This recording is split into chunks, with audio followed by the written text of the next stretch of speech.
বের করে দেয়। ওকে শালাবাবু, এখন চল।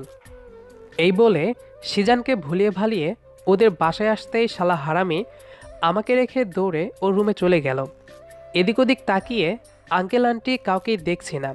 ঘুরতে ঘুরতে সিজানের পাশের রুমটার সামনে আসতেই কেমন যেন বুকের ভেতর ধুকপুক ধুকপুক করতে লাগলো। ভালোভাবে তাকাতেই বুঝতে পারলাম এটাই জান্নাতের রুম। দরজার এক পাশে দাঁড়িয়ে দেখি জান্নাত খাটের উপর বসে ফোন টিপছে। আমি অনেকটা সাহস নিয়ে তার রুমে প্রবেশ করলাম। তখনই জান্নাত দরজার দিকে তাকিয়ে যেই আমাকে দেখেছে অমনি রেগে আমার দিকে তাকিয়ে বলল, আপনি আপনি আমার রুম পর্যন্ত চলে আসছেন? ভাইয়া, ভাইয়া দেখো এই বদমাস ছেলেটা জান্নাত আরও কিছু বলার আগেই দৌড়ে গিয়ে তার মুখটা চেপে ধরে আস্তে করে বললাম, বলছি তোমার ভাইয়াকে কি টিচ করার কথাই বলবে নাকি কিস করেছি সেটা?